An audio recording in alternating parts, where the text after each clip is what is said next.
睇翻以前咧，其實人類嘅歷史係一個降維，由以前諸神打仗打交，滿天嘅都係啲山海經啊、洪荒大陸嗰啲巨獸啊，以及嗰啲咩巨人咧，打嚟打去，連天使都落埋嚟。聖經講嗰啲話，再同人咧係繁殖產生呢啲離非利人，到而家我哋呢一代咧，末法時代其實已經係後末法時代㗎啦，靈氣枯竭好多嘢，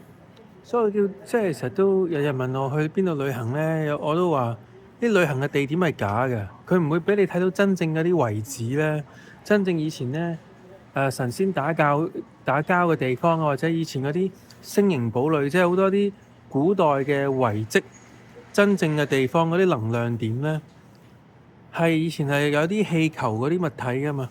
唔係用飛機噶嘛。咁佢哋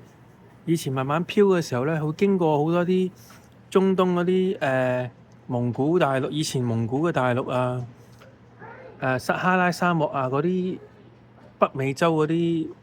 航線咧，通常唔係咁興嗰啲地方咧，你就會見到好多嗰啲幾何圖案喺地上面，唔知點解，亦都好似嗰啲外星人喺嗰啲稻田咧，啲稻草嗰啲叫做麥田咧，麥田圈啊，嗰類咁樣嘅圖案係好多嘅，你可以慢慢睇嘅。如果你個氣球嗰度，所以點解而家佢哋 ban 咗啲氣球要用飛機嚟到去旅行咧，去 travel 咧，就係咁嘅。啲 airships 就唔俾咧，其實唔係因為危險啊，係驚你啲人咧發現咗呢啲好多嘅嗰啲嘢嗰啲真正嘅歷史人類遺跡啦。咁咧嗰啲遺跡係完全解釋到點解我哋係末法時代、係後末法時代，靈氣枯竭，人類變成而家咁樣嘅 size 嘅。因為咧呢啲係叫做封靈大陣咧，叫做封鎖靈氣。好多嘅其實呢啲歷史上面嗰啲好宏偉嗰啲建築咧，不知名嘅建築啦，西藏嗰啲神廟啊，嗰啲起嘅地點咧，其實係鎮壓龍穴、鎮壓靈氣嘅地方，包括西式嗰啲啊，